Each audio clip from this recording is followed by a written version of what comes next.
times a year. Throw the gear in the van in a rental van and roll on out of here.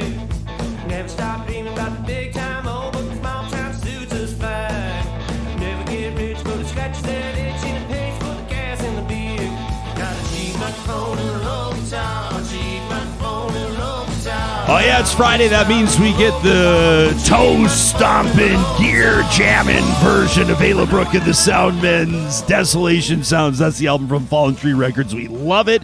A good Friday to you. It is January 28th, coming up in just a second. Kind of a big deal. This guy is like the face of home renovations done well, home renovations done in the coolest possible way because he does them with probably not flip-flops on, maybe steel-toed boots with beach sand all over him. Bryan Baeumler in studio, just the third ever guest we've had in studio on Real Talk. This episode and every single one of them is presented by our friends at Bitcoin Well. If you have any questions about crypto, Bitcoin in particular, maybe you're an employer whose employees are starting to ask about the option of getting paid in Bitcoin, they do that. If you've been watching the numbers alongside, parallel to the stock market, Bitcoin's been dropping. The proponents say it's a great time to buy. Other people wondering if it's time to panic. If you've got questions, they've got answers for you. You'll find them under the sponsors tab at ryanjesperson.com. Real Talk starts right now. Here's Ryan Jesperson.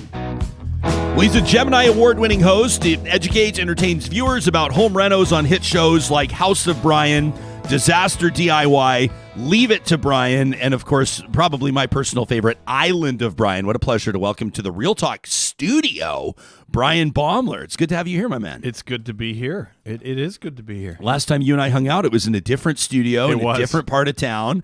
And I like this studio. What do you think? It's pretty ballin'. You great. You saw the beer fridge right away. I focused in on that. We've got a whole bunch of local craft brewers represented in that beer fridge, and nobody would judge you if at any point in the morning. We should tell everybody we're doing this at 8:35 Mountain Time live in the morning. So. Yeah. But I don't know. What's the earliest you're cracking beers when you're on the island? I'm not a big beer guy. I'll be honest. Is that right? Where's the whiskey fridge? Oh, pal, have you ever heard of this? Check this out. This is how convenient. William H. Macy, the actor. Yeah. I can pass this to you through the plexiglass. So we actually did a Real Talk bourbon with him, Cask Select, and it's a Colorado. It's called Sweet Olathe Corn. Sam, can you toss him one of those Real Talk mugs there? I know I should have like a proper whiskey glass for it. But if you want to take a quick, let me know, because it's like this corn whiskey finished in the bourbon tradition. It's got a really unique taste to it. Oh, I like that. How do you like your whiskey? You neat, on the rocks, cocktails, whatever? All over the place. Yeah, it's a twist top. I know it looks like a cork, but it's a twist top. People So yeah, this has been great. We did just the one batch. We did one cask, and so there was only like 210 bottles. You got your name on a whiskey bottle. It's pretty wild. You know you've made it when. I know. That's what I figured. First I was like, I got my own Twitter account where I didn't have any numbers after. Oh, that's nice. Yeah, 100 proof. Good morning. Good morning. Okay, this is going to be great. Yeah, I got my Twitter. It was like just at Ryan Jesperson. It wasn't like Ryan Jesperson 6549632. I thought I made it then. Yeah. And then the whiskey. Those are the amazing. two. You made it. When was the first big break? Because, I mean, it's not like we'll talk to people that are recognizable figures. I know when you're walking around Edmonton right now, you're at the Reno show this weekend, the Edmonton Renovation Show, and people are going to go bananas when they see you. When did that all begin? You started when you're 14. Wow. You're doing renos for people, but when did you go, I think I might be a bit of a big shot with this stuff? I don't know if I'm there yet. Come on. I think I'm a little removed from it. You know, the whole thought of made it or celebrity or known or is a very bizarre concept. Well, sure, when you're in it, probably. Yeah. Well, and not only that, I mean, the past 3 years we've been living amongst the palm trees. Yeah. We don't really watch television. I was mentioning this to a friend this morning. I landed here last night, and the first thing was, oh my God, it's Bryan's here, and I'm like, what? Who's here? And it takes a minute because were you disappointed when you realized it was you? Yeah, I thought, oh, you've set the bar low. Yeah. But no, I mean my favorite day is just literally let me put the tool belt on and get on the tools and just do some work and not be bothered. You still love it? You still love swinging hammers? That's I think my favorite thing, apart from fishing and diving and flying and all that kind of stuff, that, I do love that as a job. If I could if I could feed 4 kids, just doing that, I would do it every day. Unfortunately, I'm followed around by a film crew and harassed, and there's schedules and timing and contracts. And that's got to be a little bit weird, too, because when you're doing, especially like reno shows or whatever, I guess any show, really, a reality show, they're looking for the drama. Like, they're looking for things probably kind of. When you're on this, we'll get you to we don't have to search for it. For people that know Island, that don't know Island of Bryan, you and your family essentially, this is South Andros Island. Where is this exactly? South Andros. It's the largest island in the Bahamas, but the least populated and developed. Sounds amazing. And it's actually bigger than all of the other 700 islands combined. Wow. So you bought a resort. We didn't buy the whole island. Yeah, no. But you bought a big resort that, if my memory serves correct, was kind of like roughshod, kind of run down a little bit, and then you started this grand transformation. Yeah, it had been abandoned for about 12 years. So the last time it was running and someone looked at putting it back together was pre-2008. When 2008 hit, everything hit the fan. Everything got cheap, yeah. It just sat there and deteriorated. And we came across it on a boat trip. And honestly, it was a 5-minute decision. We looked at each other and just kind of said, we should buy this place and put it back together. Wow. And we put an offer in that day. It was insanity. How far along are you in the complete overhaul of the entire property? Well, I mean, the hotel is finished. It's open, operational. We've been fully booked since October of last year. We're booked through this season and most of next season as well already. So we're operational. There's still some staff villas at the back that we have to. Yeah. Well, we don't have to, but we're looking at renovating and finishing those as well. And we're looking at options for additional development and sales and joint ownership and all kinds of stuff. Yeah. Did COVID kick you in the teeth like it did everybody else, or were you insulated a bit from it based on where you were? And it was interesting. We opened that hotel, $12 million US later. We opened that hotel. 12 mil. 12 mil. It's actually less than I would have thought. Yeah, but it was more than I thought. We opened that hotel, and 2 weeks later, the governments on the planet said nobody is going anywhere. The Bahamas government, shut down inter-island travel. We couldn't get in the boat and go to another island in the Bahamas. You were either on the island or you were leaving the country. End of story. So not ideal. We're writing checks. We're refunding hundreds of thousands of dollars in a fully booked hotel that we assumed this is great. We're going to hopefully make some of this money back, and that was it. We did hunker down, and we got all these emails and messages from people. Justin Trudeau said you need to come home now. If you're Canadian, come home and hunker down now. And I looked around this island. I said, I can fish for an hour and feed us for a week. We can pick coconuts and papayas. And I mean, we had, you would have to try really hard to starve to death on that island. And I said to Sarah, we're staying here. She said, well, we can't stay here. We have to go home. I said, go home and do what? If everything hits the fan, what are we going to go out and fight over? Geese? Toilet paper. I mean, it's insanity. So we stayed exactly where we were with our chef and his family. And it was the most bizarre 6-month 5-star food vacant hotel vacation I've ever had, and the most expensive. Yeah, unbelievable. We've got. By the way, people are giving me shit right now that I didn't actually that I pumped up our Real Talk bourbon. Yeah. And that I didn't show off our dram in a can 2 Stacks whiskey. They're actually paying to advertise on the show these couple of weeks. I probably should have promoted 2 Stacks dram in a can. I'm getting some shit on the live chat here. This is a pretty engaged audience right now. A lot of people pretty stoked. I know some people are going to be wondering about your choice of apparel today. For people that are listening on the podcast, he's wearing his Bama hoodie, and I'm wondering if it's Roll Tide. It's been like 2 weeks now since Georgia took down Alabama in the national championship. How are you doing? How are you feeling? I don't mean to rub it in, but I want to address it. I wonder if you're making a statement here with the hoodie. See, I don't know whether to be. I don't know whether to be honest here or not. Please do. It's Real Talk, Baeumler. All right, here's the honest part. We have a good friend of ours that keeps one of her airplanes at our house in Florida. Yeah. And her mom is 97 and lives in Alabama and is the biggest Alabama fan. Wow. And we stopped to see her for dinner. She flies in and out quite a bit. Really interesting family of female pilots that in this Aero Club that they're living in now. So we stopped to see Mama in Alabama. We had dinner, and she says, I got you a present. And she handed me the sweatshirt. Said, every time there's a game, you need to wear that sweatshirt. So Alabama will win. Roll Tide. So I posted a picture a few months ago wearing this sweatshirt. And thousands of people commented, Roll Tide. And I looked in the mirror, and I thought, what the hell is Roll Tide? Oh, you had no idea what you were signing up for. I had no idea. So, then Mama called me one day and she said, "Did you wear your sweatshirt last night during the game?" And I said, "Of course I did." And she goes, "Well, that's why we won. You gotta wear it every game."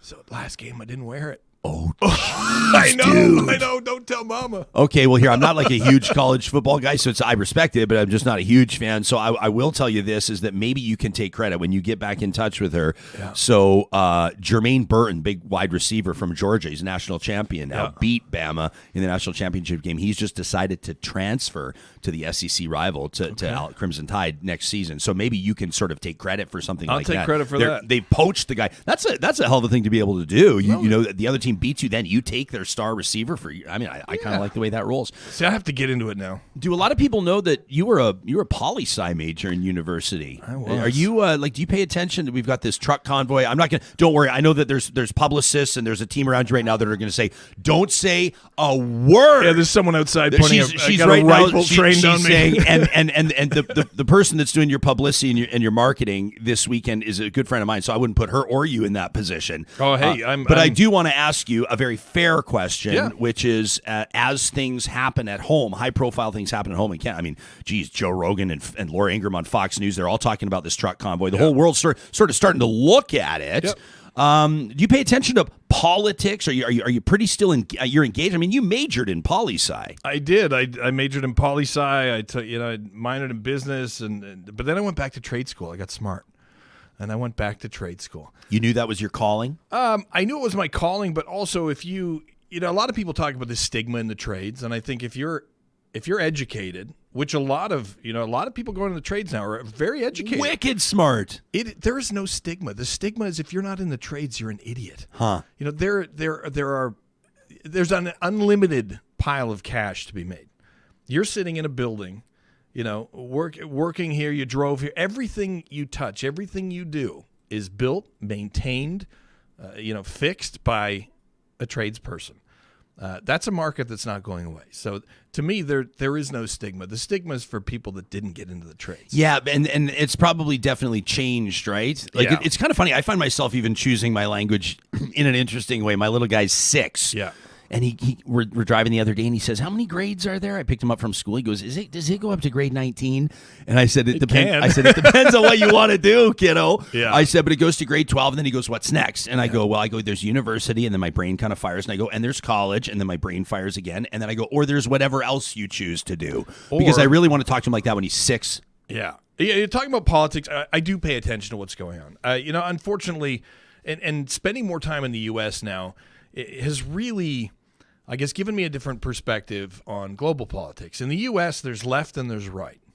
There's a very small group in the middle. Yeah. And Canada is becoming more and more like that. And the common sense party, the people that kind of hang out around the middle and go, well, you know what? You over there make some good points and you over there make some good points. Maybe we should put those points together and actually make some sense. That's this show.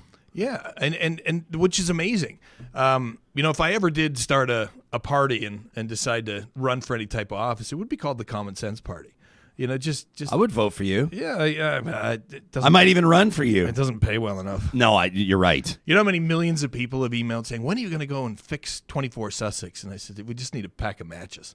if you don't say that this weekend with all the truckers there, pal. Yeah, no. Yeah, that's their plan, I think. Put the matches away. If you do the research on that, there's not a lot of historical value there. There's more and more people are saying it's time to Yes. just. And again, we got to say when the prime minister and the family are away. Well, yeah, not when they're no, there, you got to clarify. Build something we're proud of. It's time to level it. Yeah. It's a national. It doesn't matter. Like every prime minister, every sitting prime minister. It's kind of funny. They live through the squalor. Yeah. I'm saying it somewhat facetiously, but I remember hearing reports. Friends of mine worked in the PMO with Stephen Harper. Used to sneak out of that house to go to parties and what have you. But anyway, that's another story. Who? Ben Mulrooney? I'm not Carolyn Mulrooney? I'm not saying any names, but apparently when the Harper family was there, they were literally, I don't know if Stephen himself, I don't know if the Right Honorable Stephen was doing it, but they were like rolling up towels to stop the drafts from coming in around the windows. Well, he's like entertaining diplomat and world leaders. Come on. It's a little embarrassing. Yeah, so we need like a nice log cabin, something with wouldn't that be cool? With a beaver and a moose standing guard at the door. Or there's got to be maple trees on the property. Yes. You just have the syrup taps in like all the time. Yeah, and maybe maybe one of those boilers at the back, boiling syrup. Okay. Yeah, I mean, like Have an ODR out there. let's People can go be playing pond full hockey. And Canadiana. do the what's the thing that Quebecers do where they just put the maple syrup on the snow? candied syrup. Whatever Yeah, that's love it. unbelievable. I tried that Love this it. winter too.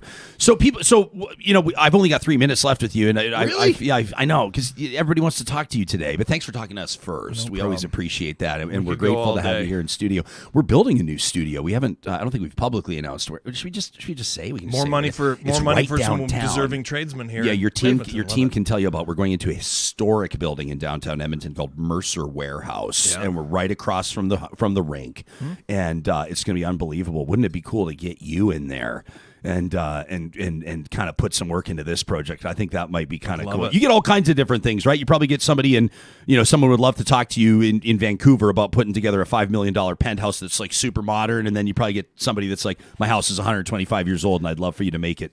Yeah, here's the crazy thing: we are in 51 countries now. That's wild. And we do quite well in Turkey, Israel, Russia, Australia, New Zealand, Jamaica, South America. We get. I mean, one day I want to sit down and just go through some of the messages we get. It's pretty amazing.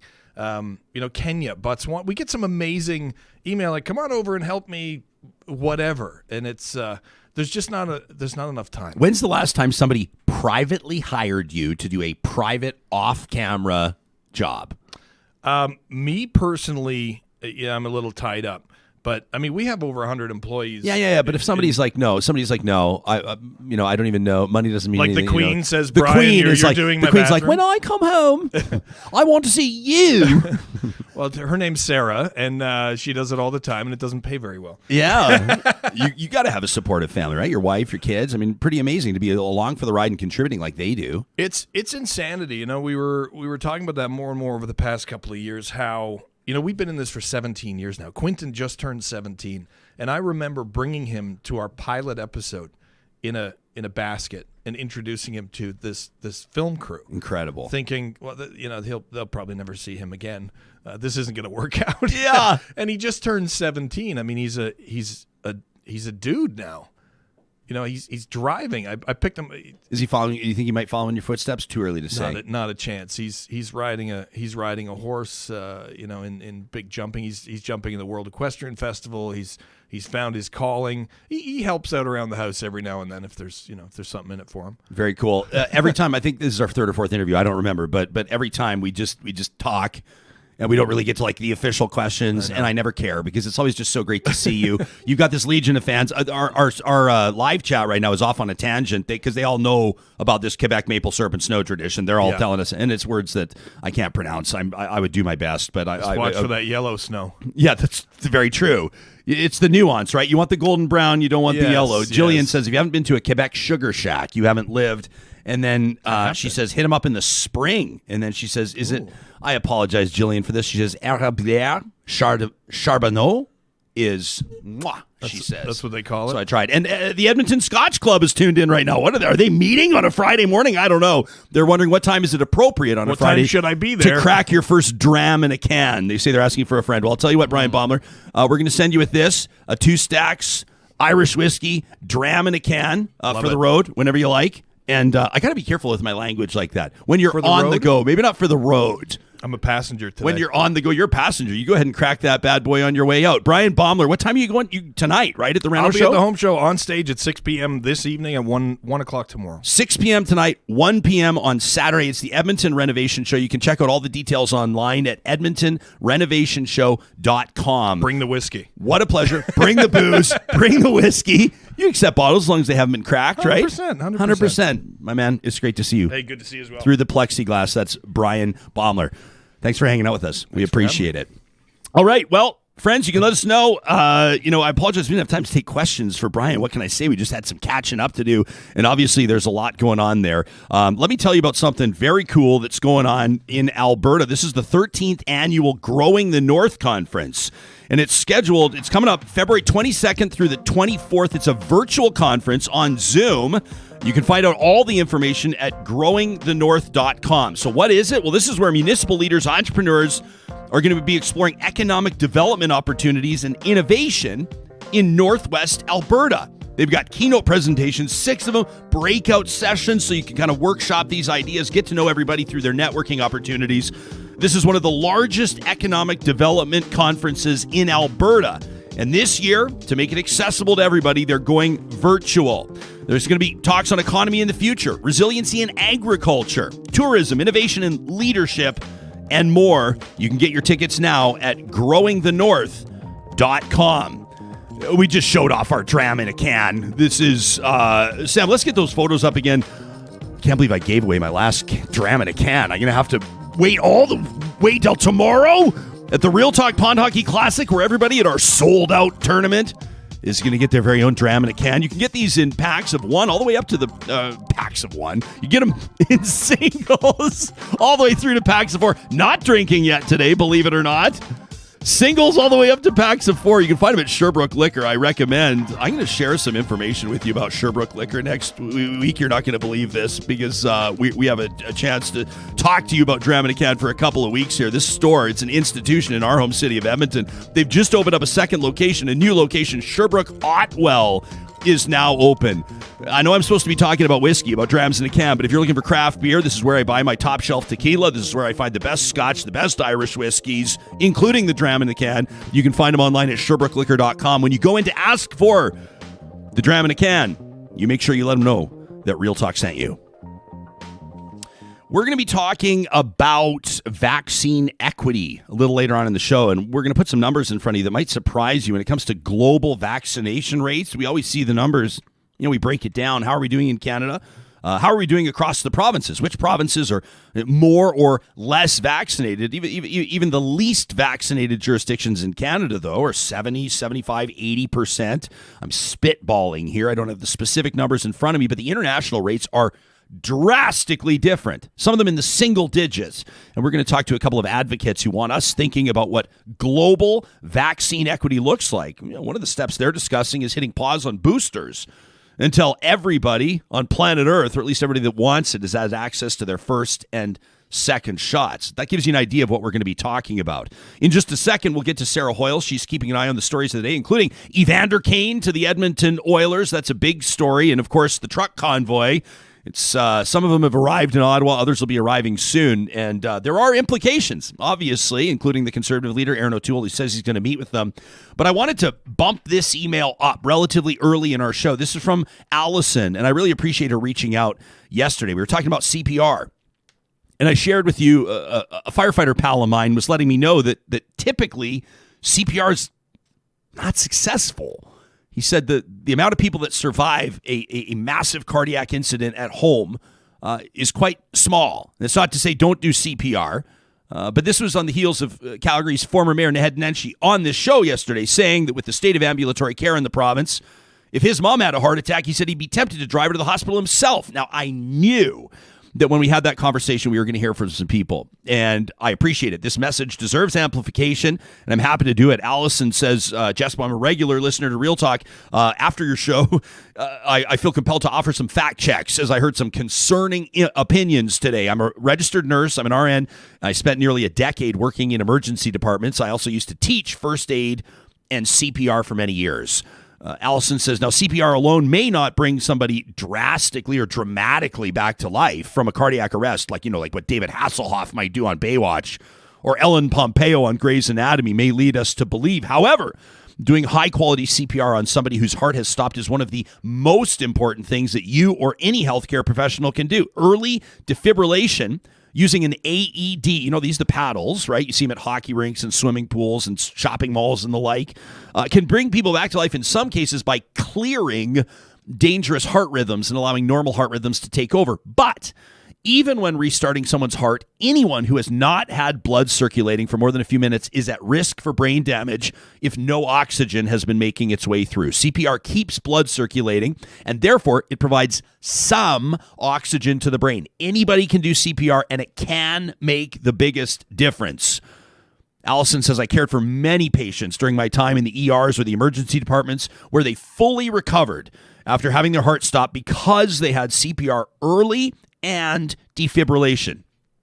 I also had many patients who died after their heart stopped despite everything being done right. Yes, patients in this kind of emergency absolutely need 911 and fast first response as well as hospital care.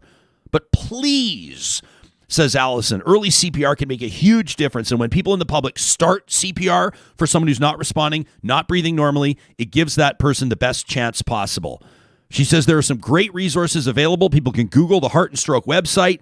Please remind Real Talkers how important CPR is and the difference it can have. The more people that are trained in it, the more people are likely to use it when it's needed.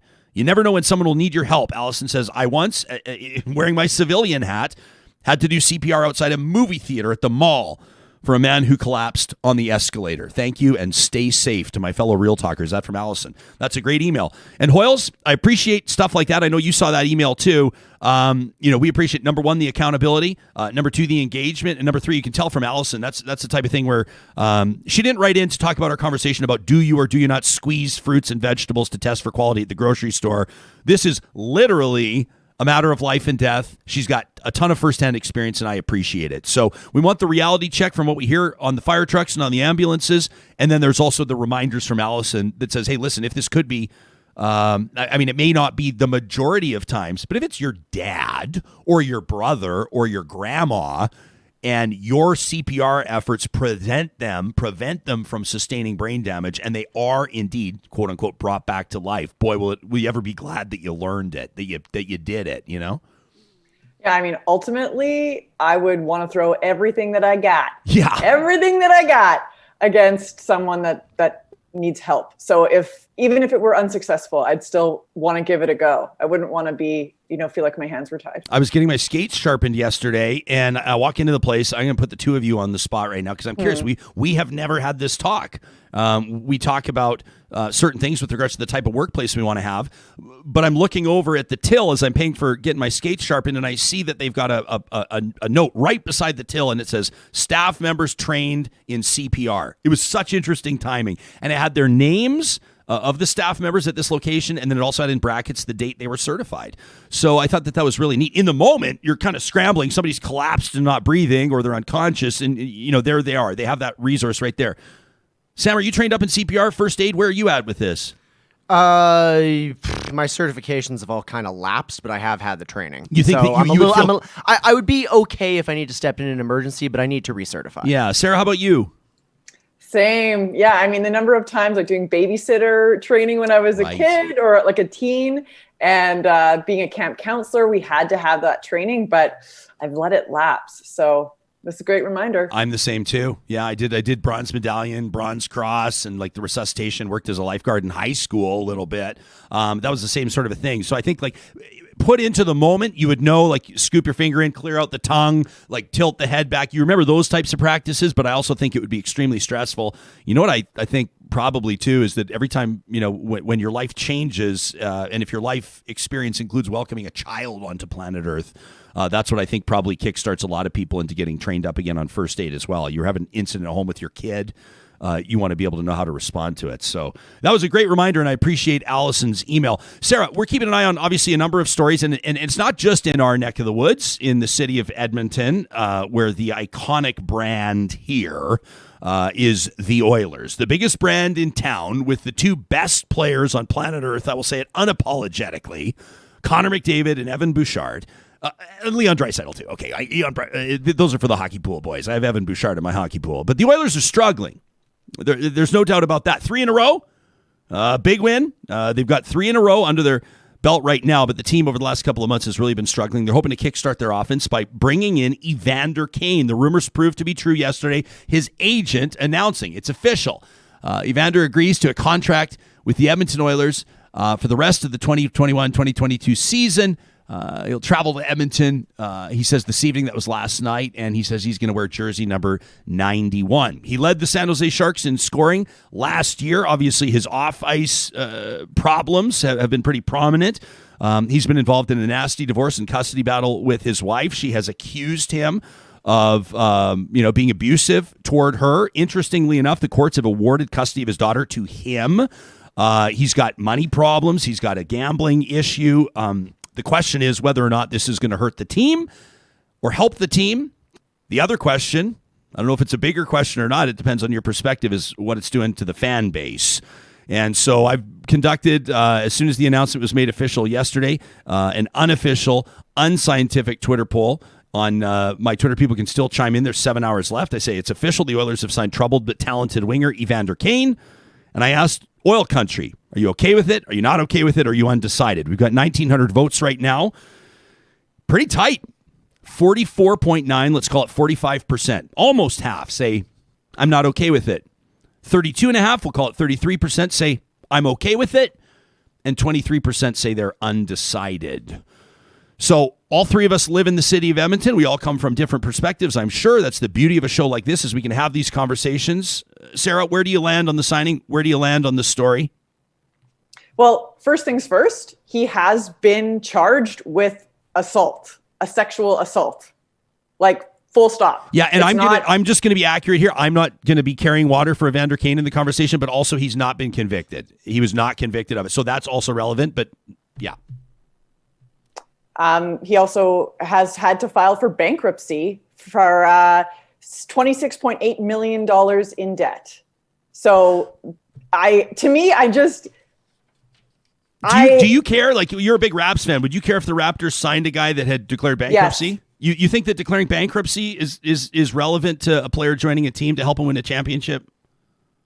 I think it's about the depth and breadth of his not just questionable, but extremely problematic behavior. It's a cascade of problems.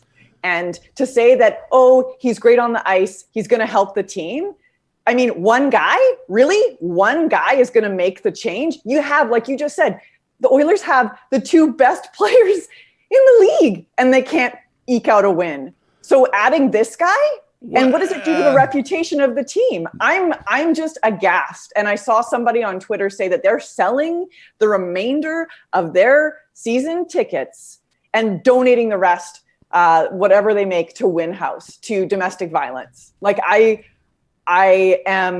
can't believe that the Oilers think that this one guy and his whole rap sheet is worth it.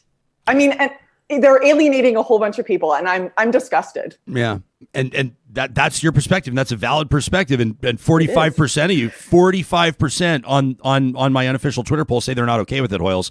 So there is not a majority position there, but of the minority positions, that is the majority. Does that make sense, Sam? Ryan, I just want to interject. Like, who are the respondents? I mean, we always talk about this. Who are the respondents on the Twitter poll? And I'm guessing that there's a good bulk that are big hockey fans. And well, I aimed it at hockey fans. I asked Oil Country. It's unscientific, but I only want Oilers fans chiming in on it. So we assume that all of them are hockey fans. You know, that's the assumption. And Bruce, that was on the show last week, talking about... Yeah, I want to get to that in a sec, for sure. Yeah. Sam, where do you land on it with regards to the Oilers bringing in Evander Kane? I don't know if I'm necessarily as outraged in that it's just... honestly, I don't care. That's where I'm at. I don't care. It's like... I don't like rewarding bad behavior. I don't have as much of a problem with bankruptcy. Like, bankruptcy is a tool that a lot of people use to kind of restructure their life if they don't get. I think the bankruptcy is totally irrelevant. Yeah, and you know, I've not personally, but I've filed a corporate bankruptcy before. It's a very useful thing that you can go through. But I mean, bigger picture is you know, I think the Oilers are a little out of touch with where their community's been at for a while. I think that they are. They're perpetually struggling, and they don't really seem to know what levers to pull, and maybe this will be the shot in the arm that they need. But it's inviting so much baggage into a team that already has so much baggage that I'm not sure it's the right move for them right now. Yeah, that's a fair point too.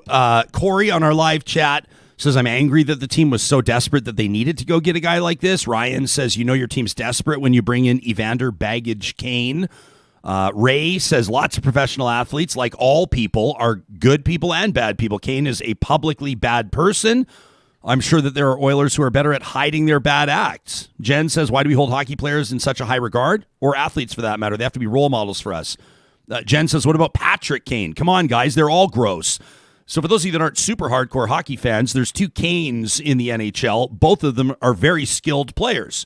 One of them has 3 Stanley Cups. and he happens to be white, and that's Patrick Kane for the Chicago Blackhawks. One of them has no Stanley Cups and happens to be black, and that's Evander Kane. Both of them have been involved around allegations of sexual assault. Both of them have had women come forward and say that they were sexually assaulted. Patrick Kane is celebrated everywhere he goes. Evander Kane is treated like an outcast. And I had Michael write a private note to me yesterday. He's a real talker, and he said, I'm having a hard time figuring out where to land here. He says, I want to give the guy the benefit of the doubt, but at the same time, Michael says, I have to wonder if racism plays into how people view Evander Kane versus other athletes that have encountered their own fair share of troubles. I wanted to get to this. I'm just going to read from this. This is the Edmonton Oilers Instagram post. They announced yesterday they'd agreed to terms with Evander Kane. The first comment on there was from Brosephine, who says, I believe in seventh chances. Jacob says the first thing he's doing is hitting up that casino next to Rogers Place, right? Jaden says it's a bit of a gamble. Talon says next up on Kenny Holland's list, that's the GM for the Oilers, next up on Kenny's list, Jake Virtanen, the former Vancouver Canuck, charged with sexual assault yesterday. Sam wonders, can he play goalie? That's what the hardcore hockey fans that are saying, the people that are basically saying, listen, the job of a general manager, the job of a hockey team and its hockey players are to win a Stanley Cup, nothing more. Those folks tend to be saying the Oilers need a goaltender. Maybe not necessarily a high-scoring left winger that can play with Connor McDavid. They need a goaltender. That was the hockey take on this deal yesterday. The other hockey take on the deal was that Kane could come in and score 15, 20 goals for the rest of the season, could really help the Oilers make a playoff push. What if they win a cup with Evander Kane? I don't think the Oilers are winning a cup this year. I mean, I hope they do because I have $200 on 28-1 that they do, but I don't think they're going to. Mamyot said, y'all are sleeping. This is a solid pickup. Jase says, I have conflicted feelings. I hope he can outscore his off-ice problems. And Radtech says, I can be a fan when they struggle, but it's hard to be a fan when they invite a known poison into the dressing room, and I can't get behind this win at any cost move. So to call this a split decision, I think would be an understatement. I believe in giving somebody a second chance. This isn't necessarily just the second chance, but I think to other stories. I mean, do I even want to invoke this guy's name? One of my childhood heroes was Theoren Fleury. I grew up in Calgary. You know that. I grew up a Flames fan. I was a huge Theo Fleury fan. It was Al McInnes, Theo Fleury, and Jerome McGinley. Those are my top three Flames by a mile. And Theo had his issues. Now, of course, Theoren Fleury was subjected to and survived horrific sexual abuse for many years. That contributed, as he's written about in his book, Playing with Fire, and other books and stage productions he's been involved with, that contributed to a dependence on alcohol and drugs. And that ultimately affected his career in a big way. You remember Theoren Fleury left the National Hockey League, I think on his third strike, if I remember correctly, with regards to the substance abuse program with the National Hockey League, and was essentially out of the National Hockey League in disgrace. He was over in Ireland playing for the Belfast Giants. And somebody by the name of Wayne Gretzky had his back. And they wanted to make sure that he was on the team. They wanted to make sure that he was on that Olympic team, that men's team in 2002 that won gold in Salt Lake City. And there was Theo Fleury out of the National Hockey League, but playing for Canada at the Olympics, and it was a big deal. Now, Theo now has gone off on, I don't know what's going on with Theo right now, but it's kind of a nice segue for the truck convoy conversation. But it's good to see people have an opportunity to succeed, to heal. Obviously, there are extremely, and I use the word respectfully, not facetiously, respectfully, there are very triggering elements to Evander Kane's history that are impacting a significant element of this fan base. And those are valid feelings, obviously. You don't need me to tell you that. Sarah, you don't need me to tell you that your feelings are valid, that your perspective is valid. What I'm going to be curious to see, and the team from a hockey perspective is probably saying, if it doesn't work out, right? If he's a poison in the dressing room, if he doesn't score goals, if he doesn't click with Connor or Leon, we really didn't spend a lot of money on it, and he's on his way out at the end of the season. If the Oilers make a run, if the Oilers make it to the Western Conference Final or the Stanley Cup Final or win a cup with Evander Kane, my prediction is that thousands of people will be ready to give him the key to the city. I mean, that's just the way that it goes. I think people overlook athletes off-field or off-ice behavior if they perform on ice. Now, is that fair? I don't know. Probably not reasonable in the greater context of humanity, but in the world of sports fandom, perhaps. Bruce Arthur is one of the most prominent sports writers in Canada, And he joined us for what I thought was a remarkable Real Talk Roundtable a week ago today on this show with Tara Sloan, host of Hometown Hockey, and Sirat Sohi, the NBA journalist. And this is what Bruce had to say about hockey and its culture, and specifically about Evander Kane. The way sports is constructed, the way society is constructed, I think these are very similar things. It is male-oriented. It is male-dominated. It is tilted towards the experience of a man, and the priorities of men. And so that's why you get the excuse of athletes or coaches who have been accused or even convicted of sexual assault. That was Bruce Arthur on this show a week ago. Sarah, we're also keeping an eye, obviously, on this Truckers for Freedom convoy. They started arriving in Ottawa last night. I was seeing some videos posted. There were people having literal disco dance parties right outside the Prime Minister's residence, blasting music, flashing lights, dancing in the streets. This is just the beginning. What's the up to the minute on this? Obviously, the story kind of develops a bit more with every passing hour. Well, it looks like the bulk of them are going to be arriving today. And tomorrow is when the actual protest will be taking place on Parliament Hill. And I think the most notable piece at this point is that Erin O'Toole, the leader of the Conservative Party, made a statement about it last night. I will be meeting with truckers. I will be meeting with parts of the convoy. I will try and do it outside of the Hill core so that it can be done effectively. It's a tough situation for Erin O'Toole to be in. Do you think if I think he has to meet with them, and I think it's really bad for the Conservative Party's public image across the country for him to meet with them. He's really in between a rock and a hard place right now with regards to the makeup of where the support comes from right now for the Conservative Party of Canada and where it's getting its support pulled from on the fringes. What do you make of Erin O'Toole meeting with them? Well, I think he's been forced into it because, Andrew Scheer basically, double dog dared him and said these people have valid concerns, so we need to meet with them. He said it in not so eloquent terms. And so I'm not sure why anybody would be taking leadership lessons from Andrew Scheer. Right? Andrew Scheer, who met with the United We Roll truck convoy in 2017-18, whenever that was, now believes that Erin O'Toole should meet with these guys so he can smear the Conservative image further and lose another election. Is that the thought process, I guess? Yeah, I guess we don't learn from our past. Unreal. So O'Toole meets them. I was thinking, it would be fascinating to be a fly on the wall in RCMP. In Alberta, we call it K Division. I don't know what Ottawa's RCMP headquarters are, but Ottawa Police and the RCMP will obviously be on high alert this weekend. And there's been a message, I guess, to residents. We have a Trash Talk submission from Ottawa, by the way, that's coming up in about 45 minutes. I'm excited about that. But what are the cops saying with regards to people that are living in Ottawa? Yeah, Ottawa residents, stay home. Stay home. Don't plan to travel. Stay home, stay safe, because this is a volatile situation. We don't know what's going to happen. We've heard lots of threats towards media, threats towards leaders, threats towards elected officials. It just takes one. And as we saw on January 6th, it is a powder keg. Yeah. So I guess there's going to be some disruption, certainly. I think it was, I saw it was police, was it the OPP yesterday? They had sort of tallied the number of vehicles that were involved in the convoy. And at that time, I think off the top of my head, this is 133 trucks, 135 trucks, something like that, and about 285 other vehicles. Now, listen, it's, well, no, but hang on a second. If we got, and I'm just stating facts here, okay?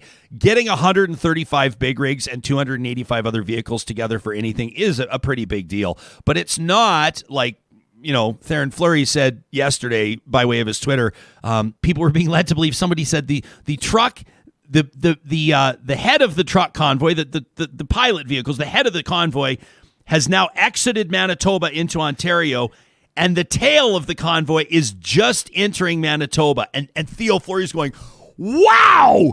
And I'm looking at this. I'm sitting right in this chair right here, and I'm answering some emails, and I'm working on, and I'm going, hang on a second. And so I took a quick second to Google. I said, how far does the Trans-Canada Highway span across Manitoba? And it turns out it's 488.8 kilometers. So Theron Fleury's been led to believe, and he's telling his 155,000 Twitter followers who all believe him, that this truck convoy is 490 kilometers long, which is, I mean, if they organize that, I say we just bend to the demands. If you can, that should be the rule. If you can, in Canada, if you can get a convoy together that breaks the 500 kilometer mark, then you can have whatever you're asking for. You can have whatever you like. So, Sarah, it's not the 1.4 million people that they said were going to be there, but it is enough people to cause a major disturbance. You bring 135 18-wheelers into the downtown core of any city, it's going to cause problems. It's going to be a bit of a headache for the people in Ottawa for the next number of days. I just love the visual of, we have all these trucks, coming into Ottawa, and then the 135 drivers hop out of their cabs and just scamper over to the Parliament Hill. It's gonna, it's just gonna, like you had said earlier in the week, it's a balloon getting the air let out of it. Yeah. It basically, once they step out of those trucks, those intimidating trucks, they basically lose their armor. And so, to me, I mean, I've seen lots of points being made about all the people that have chosen to stay home. If we were to be able to get all the convoy, a huge convoy of the medical personnel, the staffing of hospitals, teachers, like the number of people working in old folks' homes, all the people that have been committed and stayed committed throughout the entire pandemic. Yeah. That would stretch well across Manitoba. Oh, sure. People talk about the convoy into ERs and into ICUs every day of staffers, right? Those are the convoys to be celebrated. I just want to put this out. Obviously, people are entitled to their right to protest. I will say that it's becoming more and more and more and more evident that the more microphones that wind up in front of these people, number one, the fact that this is being called a truck convoy, there are some trucks. There's a lot of people there that are not truckers. Not that it matters, except to say, and this is why this is a valid point, is that this is not about trucking. This is no longer about vaccine measures at borders where unvaccinated truckers are not able to deliver loads, which is contributing to or exacerbating supply chain problems. That is no longer the issue. If you put the mic in front of people now, I saw one guy yesterday saying, we're going to have a trial. We're going to have a fucking trial. And we're going to put them all up there and we're going to have a trial. And, somebody else wrote to a CBC reporter reached out to one of the organizers to a phone number that was put on the website. The organizers of the convoy, for contact, get in touch with this number. A reporter gets in touch with them. They write back and they find out it's a news report and just start coming at him and call him a traitor and say traitors are going to swing. Okay. Doesn't sound like border vaccine policy to me. Truckers, there's talk about Trudeau and blackface. Now, what is this about? And there's no discernible leader and there's no discernible focus. They say they're going to meet with the Governor General and they're going to force the Governor General to dissolve Parliament. And they're like, I sort of don't know what to say without coming across like a real asshole, because it's tough to sort of refrain from punching down on these types of stories.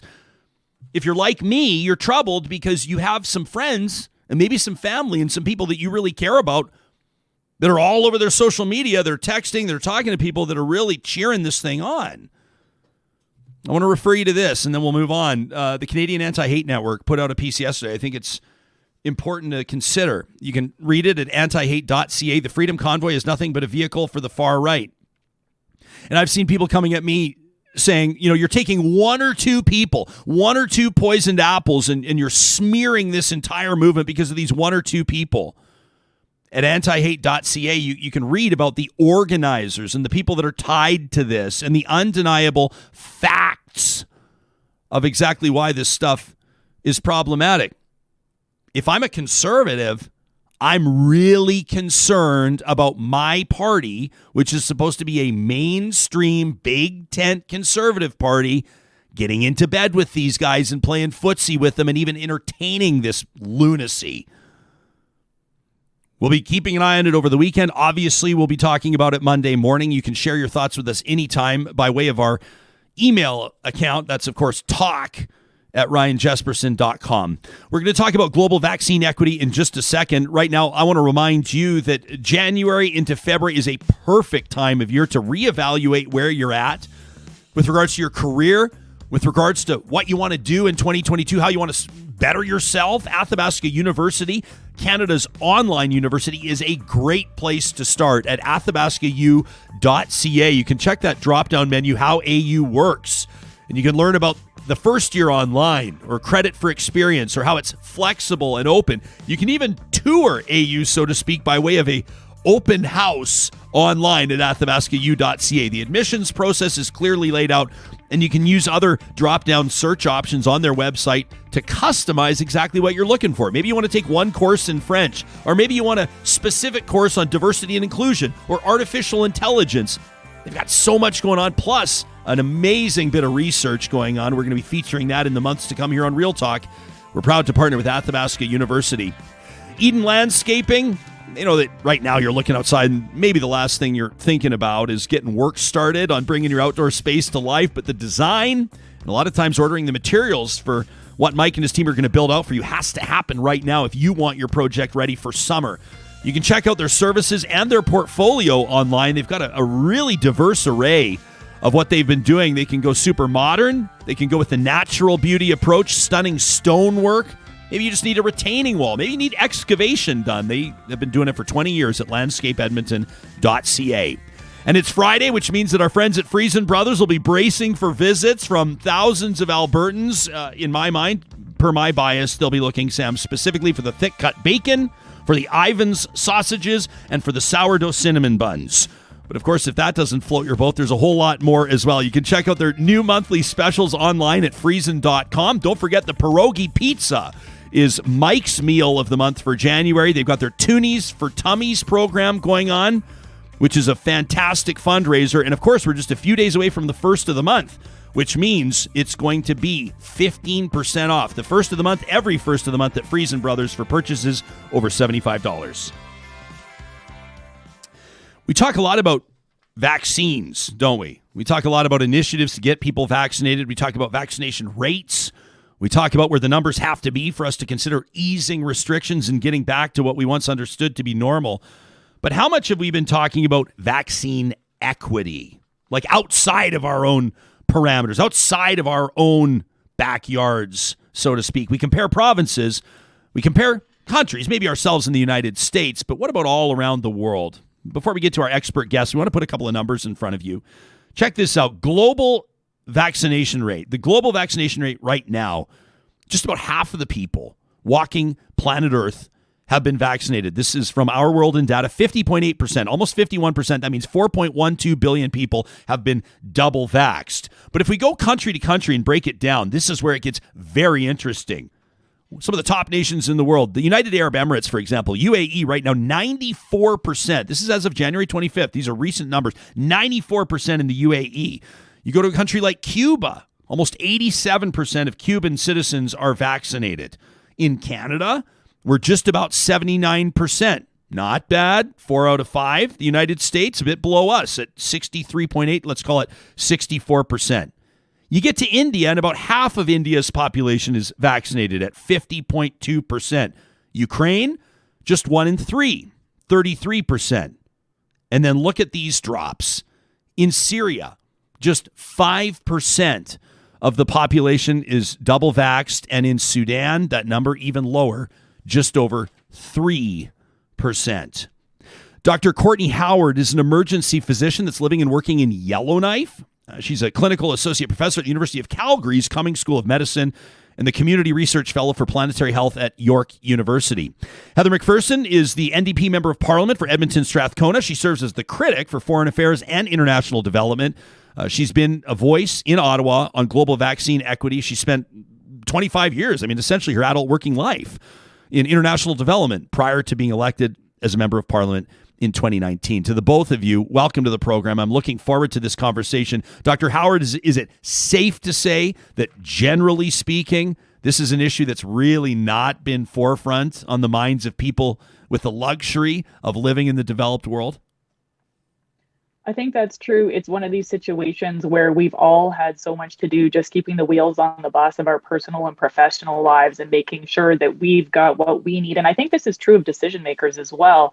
that it's really been neglected. And so I'm really happy to see that this is starting up because we know that the more people there are in the world who remain unvaccinated, the more different variants are going to develop and the longer this pandemic's going to go on. So this is one of these cases where for all of us to be well, everybody needs the opportunity to thrive. And so we need to be smart as well as generous. And this is one of those places where really there's no downside to helping everybody.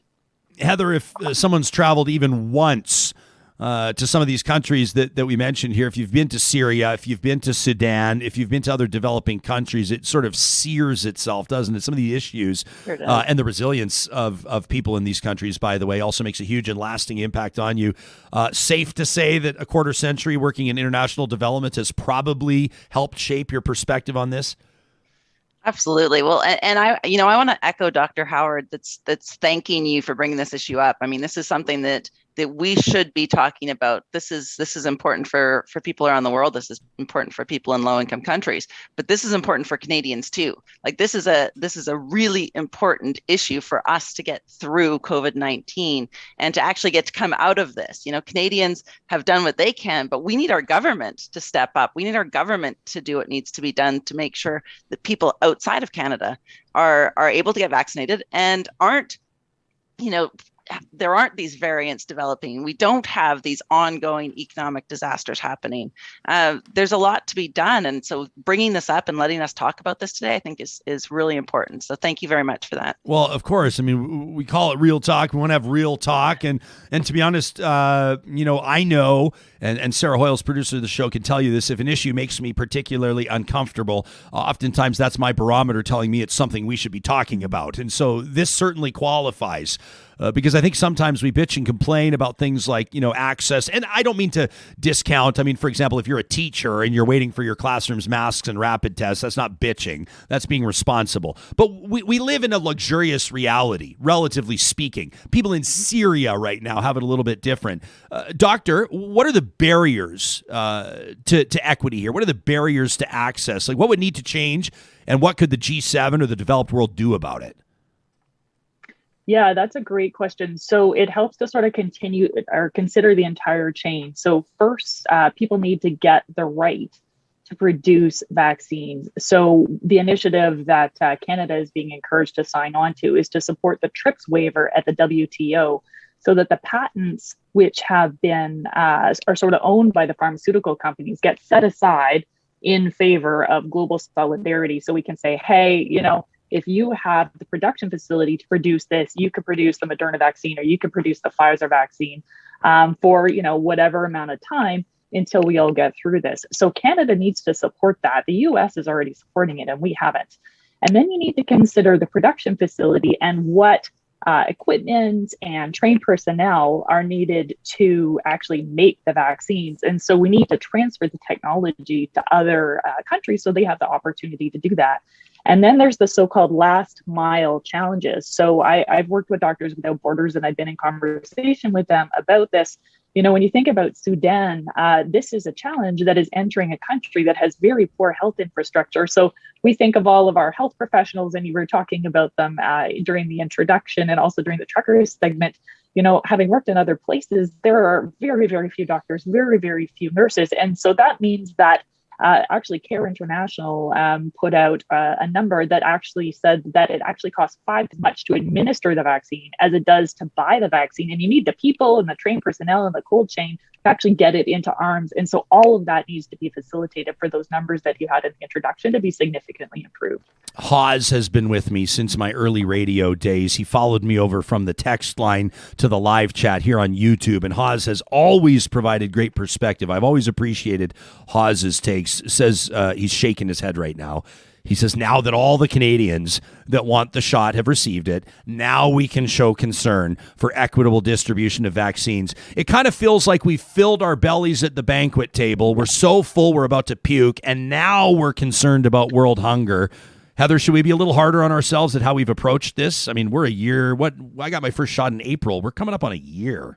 Yeah. And, this is something that the international community has been flagging for a really long time. Like since the very beginning, they've been saying, if we don't do this right, if we don't get this piece right, we are going to see variants develop. We are going to see this pandemic continue on and on and on. Like we've been listening to experts say this. We've been raising it in the House of Commons. Doctors have been raising this. Experts have been raising this.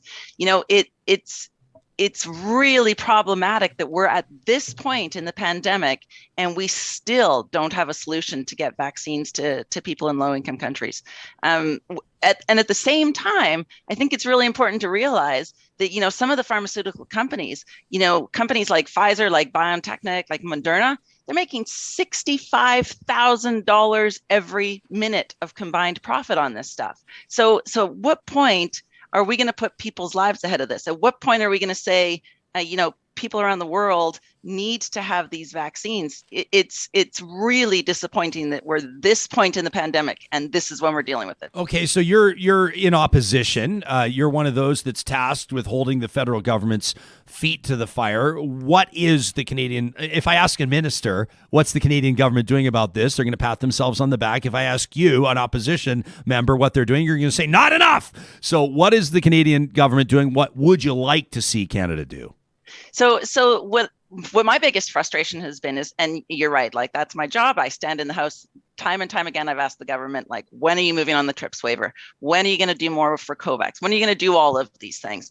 And, the Prime Minister has stood up and said time and time again, we get it. We know that this pandemic will not be over until everyone around the world has access to a vaccine. But yet none of the rhetoric we're hearing is actually followed through with action. So the Canadian government has promised to donate 50 million vaccine doses, another 150 through financial contributions. And yet to date, we've only donated 12 million doses. So we've got these big promises. We've said we'll do all this great work, but we haven't done it. We haven't waived the TRIPS waiver. The government keeps saying things like, we're thinking about it, we're talking about it, we're working on it.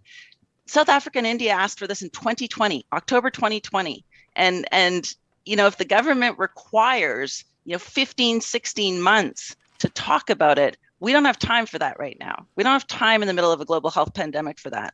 So what we need, actually, because clearly the government needs people to understand that, they need to understand Canadians are upset. They need to understand that Canadians who did their job, who got vaccinated, who are doing, isolating, staying home, trying to take care of their community, they need the government to step up. They need the government now to make sure that these variants aren't coming back. And, what's next after Omicron? What's next after the variant we're currently dealing with? Doctor, when Heather asks a question like that, what's next? I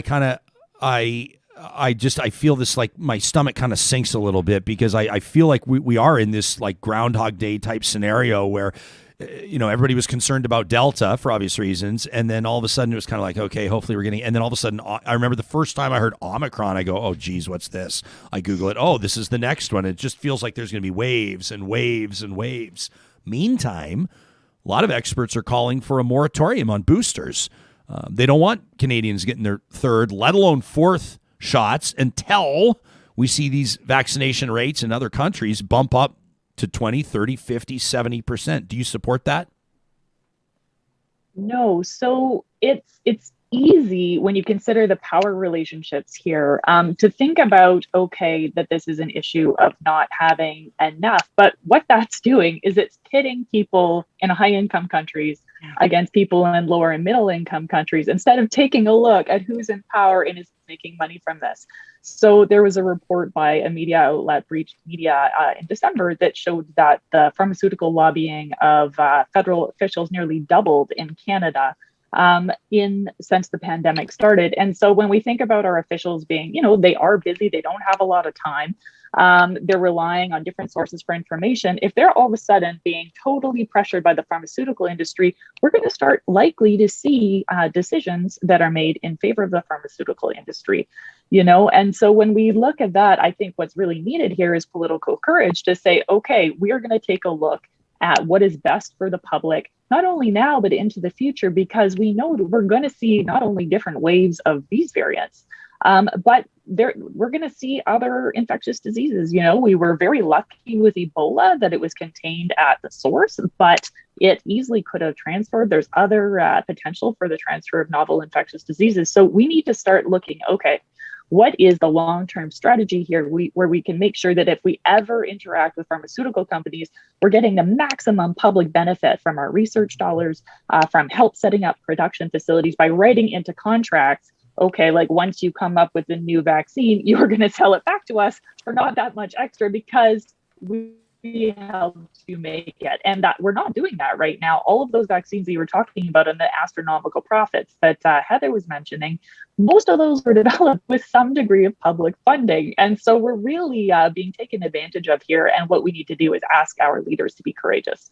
Heather, in your estimation, did the federal government bend over backwards or fail to show the appropriate truculence and assertion when it came to dealing with Big Pharma on this? Yeah, but I think Dr. Howard is 100% right. This is not the first time we're dealing with this. One of the perfect examples is how we dealt with pharmaceuticals for HIV/AIDS. This system is not working. We've spent over $8 billion of public dollars that have gone into the research to make the COVID-19 vaccines. So where is that return on investment? How is the public good being promoted here? The government is not doing near enough. And there's other issues that we have as well. Like the fact is that in Canada, we are hoarding doses. We have 6 to 11 times more doses than we actually need. And the worry is if those are expiring on the shelves, or if we're sending them to countries that require them when it's close to those expiration dates, are those doses going to get wasted if we can't get them into people's arms? Is that our global response? Is that a responsible way to deal with a global health pandemic? I'm curious to ask both of your takes on this. There's been some doubt. I don't have a ton of background on it, but essentially the idea that first world countries like Canada sending vaccines close to expiry to these developing nations. Doctor, you want to take that one on? I mean, is it kind of like making the best of a challenging situation, or am I totally way off on this one? I mean, it seems to me like a vaccine close to expiry is better than no vaccine, but it also feels like bringing almost rotten food to the food bank. I was about to use that exact analogy, Okay. actually. That's exactly what it's like. Yes. I mean, when we think to getting back into arms here, and the number of doctors and the number of refrigerators and the number of syringes and needles. I have been speaking with my friends in MSF, Doctors Without Borders, here and internationally. It's embarrassing. Like, Canada knows how to provide healthcare. If we think about it, we can anticipate all of those different aspects, create in our head, okay, so what would that look like in Sudan? And then think, okay, well then how much buffer do we need to give them in terms of time? And also how much assistance do we need to give them in terms of supplies? A good friend of mine, Steve Cornish, is the head of MSF in Geneva. And he was saying that when he goes into the field, he's seeing Canadian donations and no syringes. And, what are we expecting the poor people in Sudan to do? Yeah, they don't have the same health systems that we have here. There's challenges for Canada to get vaccines into arms. We need to be supporting countries with syringes, with all of the pieces that come, the PPE that comes along with getting those shots into arms. It's a different system there. But our options here as a global community are that we spend billions of dollars now to make sure this gets out there, that gets into people's arms, or we spend trillions of dollars later paying for this and having this go on and on and on, and variant after variant come and attack Canada, attack Canadians, potentially to the point where our vaccines that we have right now don't even work. Heather, you know how it goes though, right? Like, it's not cynical. It's more realistic to point out that in politics, there's political posturing and there's campaigning, and then there's actual political will, which you might argue rarely manifests itself, right? The Prime Minister ran on electoral reform 6-7 years ago, and then determined based on the results of the election that nothing needed to be reformed. So that didn't happen. And I could go through a number of policies where I think there's a lot of talk, but not a lot of action. I mean, reconciliation is probably another pretty huge one. I think the optics that a prime minister or that a federal health minister might be concerned about is that you'll have premiers that are loud and critical, like Ford and Moe and Kenny, that are going to be saying, we've been trying to get vaccines. Don't blame us. We're trying to get vaccines here, but the federal government just shipped a whole bunch of pallets to Madagascar. What do you want us to do? And then the PM's going to wind up with egg on his face and 135 big rigs in front of his house. So what do you think the chances are that the federal government actually shows global leadership on this? Like I said before, it really does take Canadians to say that they believe in this. And I honestly think that Canadians get this. Canadians understand this is a global problem. There needs to be a global response.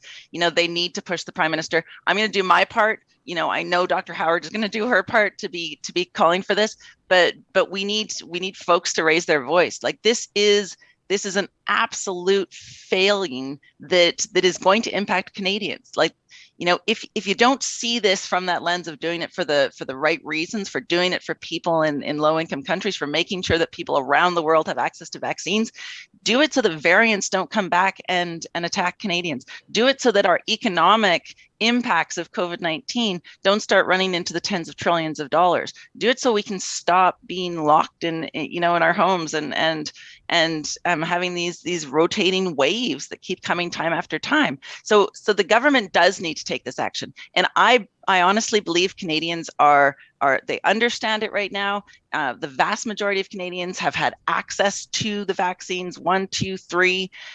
So it's time now it's well past time to now turn our attention and make sure that the rest of the world has the same access to vaccines that Canadians across the country have had. All right. Before we thank both of you for your time and for your advocacy, I want to make sure that we haven't forgotten anything important. Doctor, is there anything that as soon as we end this call, you're going to go, I wish we would have touched on that?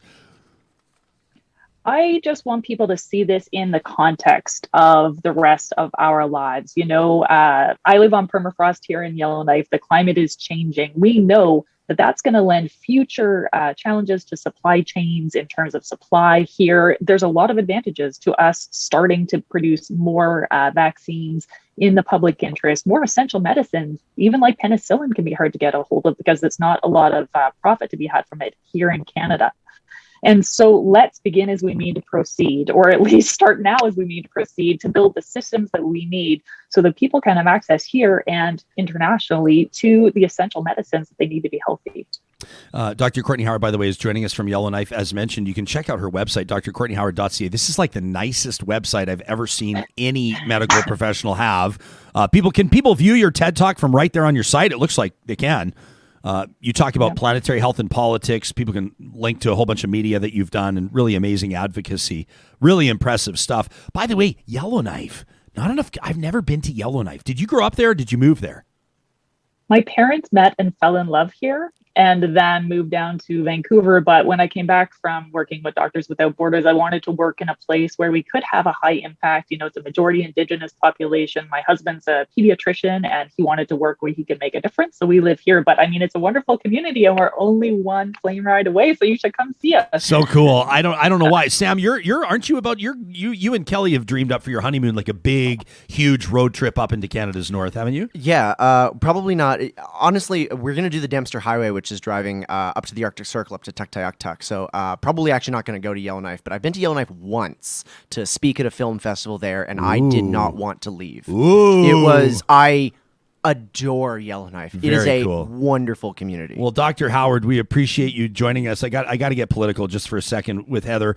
You're in Ottawa right now, obviously, yeah?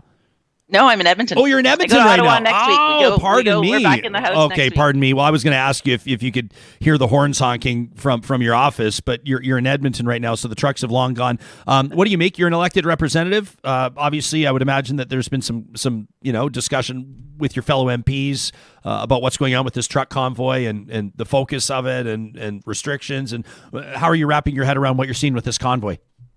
Ryan, my dad was a trucker. He was a trucker that shipped oil and gas equipment up to Alaska. So he went over the border. I grew up with truckers around my kitchen table.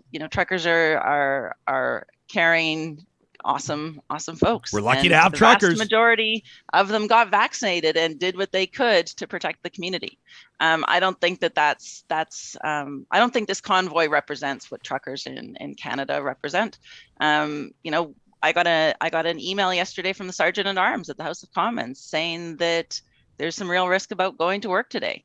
My colleague who works in my office in Ottawa sent me a text last night saying she doesn't feel safe going to work. That's not okay. It's not okay to have people threatening journalists. It's not okay to have people using this forum or this place as a way to use racist language, as a use to use hate, to incite violence. I'm not okay with it. I think that the Conservative Party needs to take a good look in the mirror and think about who they're supporting here. People have a right to protest, 100%. They don't have a right to threaten. They don't have a right to use violence. And I honestly don't think this is about truckers. The truckers I know, the truckers that I grew up with, care about their community. They care about folks. They got vaccinated. My dad's got all 3 of his shots, thank goodness. And that's kind of where I stand on this, I guess. I appreciate you taking the question. That's Heather McPherson. She's the member of parliament for Edmonton Strathcona, one of 2 NDP MPs in Alberta. You're probably getting sick of me saying just the one. Our past interviews have always been she's on an Orange Island, and you'd always kind of smile and be like, fuck her.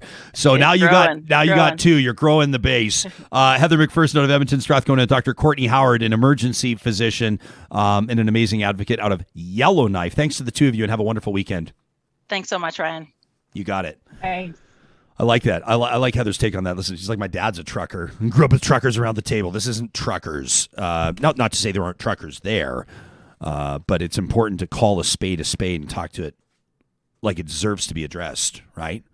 Mike says, this is absolutely correct. This is Mike Duggan. Mike! We talked to Mike earlier this week. I knew the name. I'm like, Mike Duggan. I wonder if Mike is texting us, from at home. He was taking a few days off the road. When did we talk to Mike? Tuesday? Earlier this week. People can check out the interview. Hoyles is working from home right now, shaking her head, being like, you guys, what would you do without me staying organized? I don't know what we would do without you, Hoyles. But Duggan watches right now, and he says, this is basically, I appreciate the take. He says we're correct. This convoy doesn't represent us as responsible truckers. Michelle says we're rolling our eyes at this convoy, but we need to take it more seriously. We need to speak up against it and shut it down. That from Michelle. I don't know about shut it down. I think certain things need to be shut down. If people want a convoy across the country, fill your boots. That's fine. That's great. I mean, it's kind of funny. They're talking about, these people are, they're releasing these like really moving videos with like the slow motion Canadian flags waving and like little 6-year-old kids holding placards with 4-letter words aimed at the Prime Minister. And you've seen these. You see that family photo that was making the rounds just this last week. Videos. It's like a mom pushing a stroller and dad's there in his coveralls, and then they all have signs, and the mom's is like fuck Trudeau, and then they've got like the 4-year-old and the 3-year-old, and it's like, okay, this, I don't know if they're going to be on the cover of Today's Parent. I'm not quite sure, but I respect the right to obviously gather peacefully and demonstrate, of course, obviously, to freely move. I mean, for all these freedoms they're protecting, they're sure to be free to me, free to drive across the country, free to drive right up to the Prime Minister's residence. You're free to demand meetings. Doesn't mean you're getting them. There's a whole lot of freedom on display. But where's the focus and what are they going to accomplish? That remains to be seen. Time will tell. And like I've been tweeting and like I've been saying here on the show, this is risky business for mainstream politicians that are playing footsie with this crew. Really, really risky business. Our friends at Grand Dog Essentials wanted me to let you know that they've got a new blog post up on their website. You can check it out at granddog.ca. This is probiotics and prebiotics. Why are they essential for your dog's health? Recent research shows that it's important to have, obviously, healthy guts because it translates to a dog's overall health. So how do you create a healthy gut environment? You can find all the details, plus pick up those supplements and your quality raw food. They'll deliver it right to your door on a weekly basis. That's how we get our food for our dogs. Moses and Monroe, we were customers of Grand Dog before we were doing business with them. That's the most important thing that I can tell you. If you go to granddog.ca, you use the promo code REALTALK, they'll give you 10% off your first time order.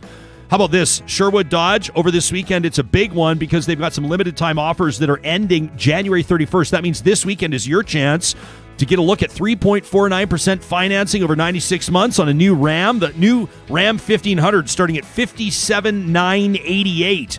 They've also got the Grand Cherokees that everybody's talking about, that Grand Cherokee L with the 3rd row of seating, and of course the Jeep Wagoneer. Everybody's excited about the Wagoneer. This is Jeep's re-entry into the luxury class. So if you're looking at the Navigators and the Escalades and the X5s, then you're certainly going to want to take a look at the 2022 Jeep Wagoneer at St. Albert and Sherwood Dodge. You can link to them from our website.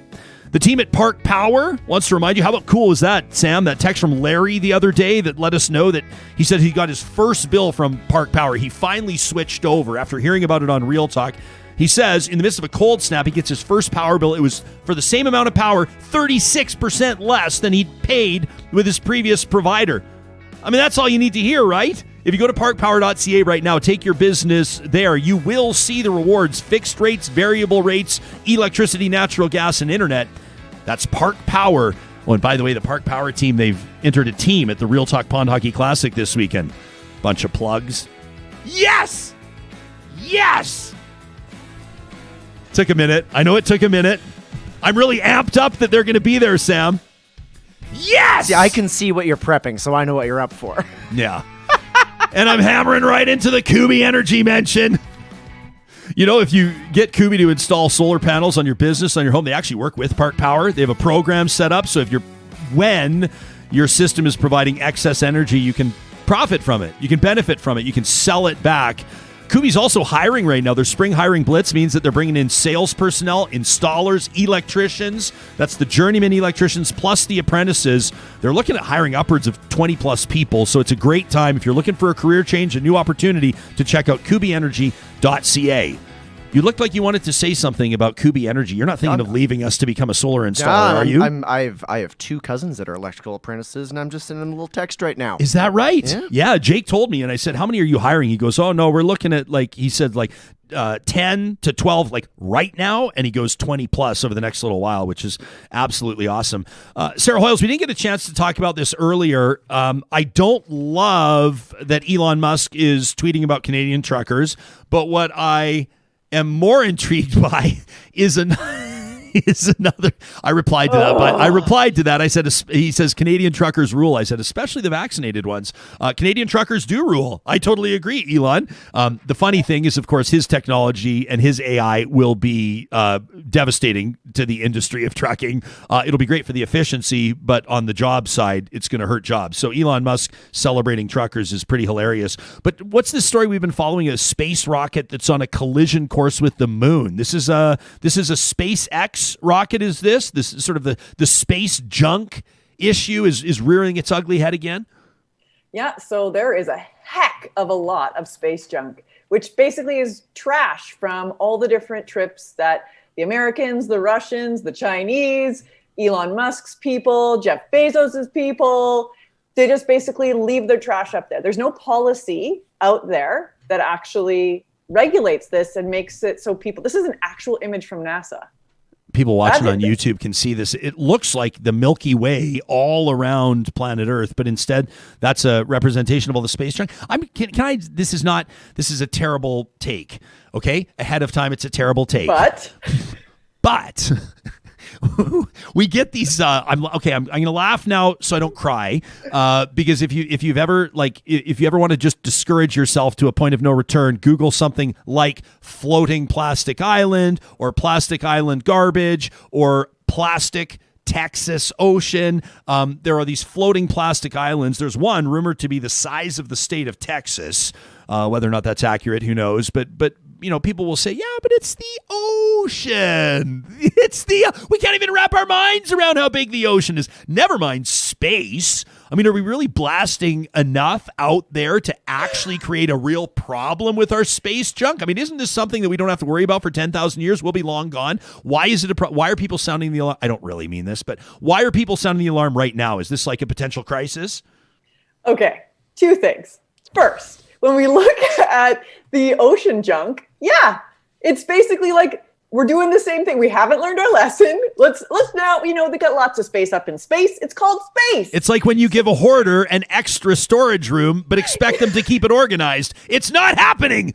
It's not happening. So the problem with space junk is it actually collides with satellites and knocks satellites out. Also hits the space station. And the SpaceX story is that the space junk is now going to go into the moon. It's not going to do major damage. It's going to create a crater. But it's kind of like, if it was a single event, sure. But we're looking big picture. Okay, here. so is it what? So it crashes into the moon. As far as we know, there's no man on the moon. Not yet. So it's more like, is the space junk hitting the moon going to be a metaphor for what can happen? Because really, people are going to go like, why? When you say it's going to hit a satellite, people are more like, oh, it's going to bump me off TikTok. And then they're going to be pissed off. Yeah. That's when people are going to start to care. Your internet goes down.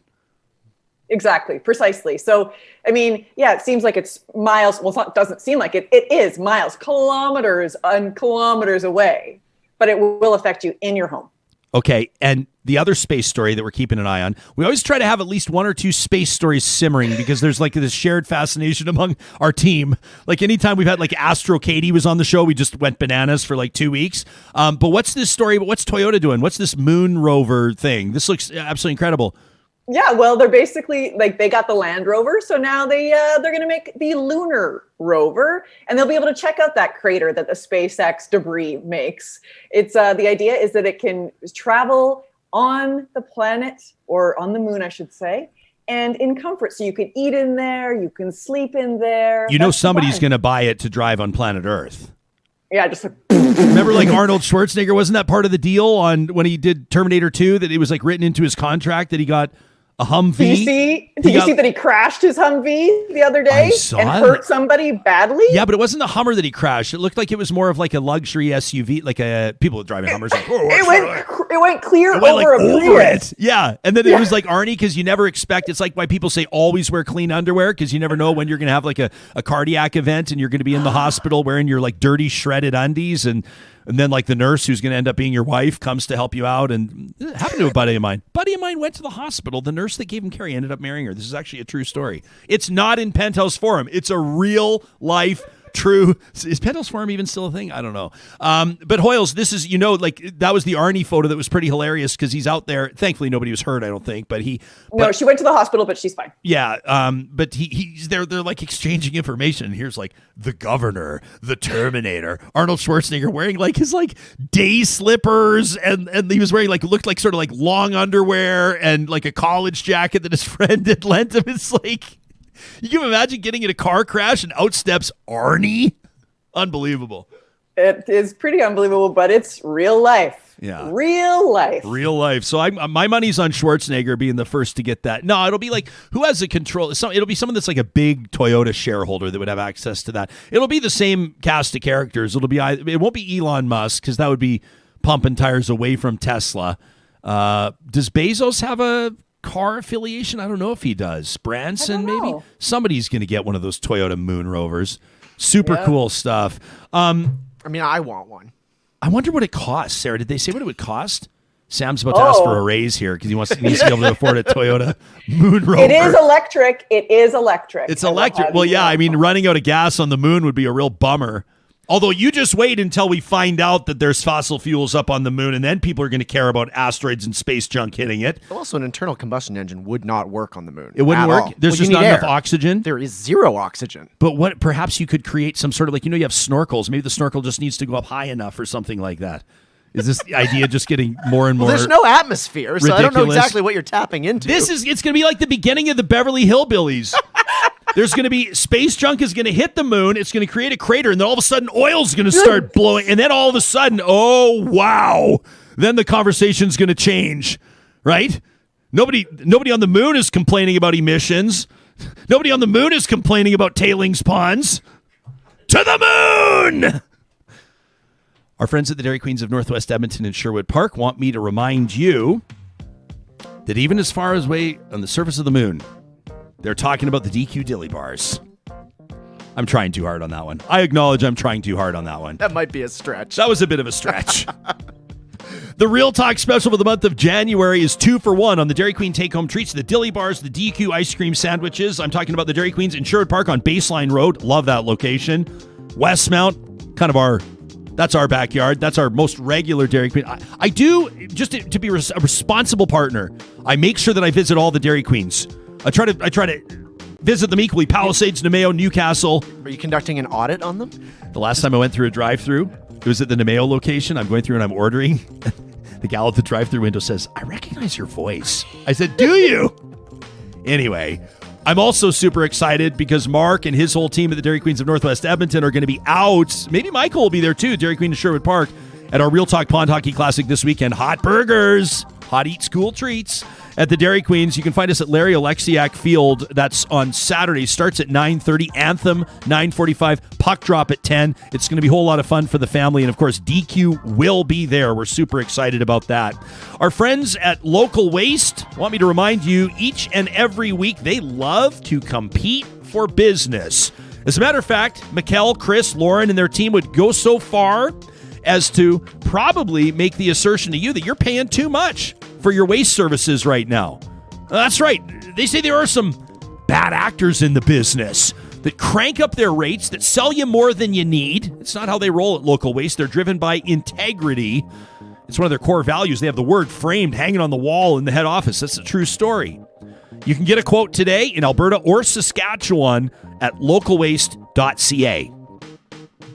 Every Friday, our friends at Local Waste roll out the carpet and invite us to blow off a little steam. It's a tradition here on Real Talk that we call Trash Talk. Oh, yeah. This one from Rent, who wrote in with the subject line Rogan. And he says, how fitting and hilarious that one of the cancel culture freak signatories against Joe is a regular and adored guest of yours. Rent didn't like that interview I had with Professor Timothy Caulfield. You can find it in our podcast and YouTube archives. Rent, thanks for watching the show. I appreciate it. How about this from Megan, who says, I voted for Lance Armstrong. Megan says, I'm one of the people, Ryan, who voted for Lance Armstrong on your question of the week by Y Station about athletes and morality. What infuriates me about Lance, we asked who has done the worst disservice to their sport, who has disgraced their sport the most. And Lance Armstrong was number one, ahead of O.J. Simpson, right? Ahead of Penn State, ahead of Larry Nassar. I mean, geez. Megan says the deceit, the lying. He had a good guy persona. He was on Oprah. He was raising money for cancer. We all sympathized with him through his battles. We bought those yellow wristbands. We wore them. He was a good guy. He denied he was doping, and of course we believed him. Turns out he was a liar and a cheater, and I think what hurts the most is that we were all deceived. We had a hero. He played the part beautifully when the whole time he was cheating, and I think that shattered a lot of people's hearts. The deceit. What other players did, what other athletes did, definitely worse on the morality scale, but the scale of Armstrong's deceit and heartbreak touched people all over the world. It's incalculable, and I think that's why he won your question of the week. Megan says, thanks for putting on an engaging and thoughtful show. Thanks, Megan. What's with all the positivity on Trash Talk this week? This one from Russ, who says, imagine failing grade 9 science, social studies, and Sunday school. You and 5 buddies call an assembly to stand up in front of your peers who are passing the teachers to tell them how fucking stupid they are. Threaten to piss on the principal's desk, burn the school down because you're somehow still right. You expect an A, an attaboy, a hall pass, and a pat on the ass. Now give this turd-flinging me circus a Joe Rogan sticker, an InfoWars backpack, and a Class 1 driver's license, and you'll have the convoy of the selfish and ignorant. Grow the fuck up, says Russ. Read a fucking book. Learn your fucking rights come with fucking responsibilities. That from Russ.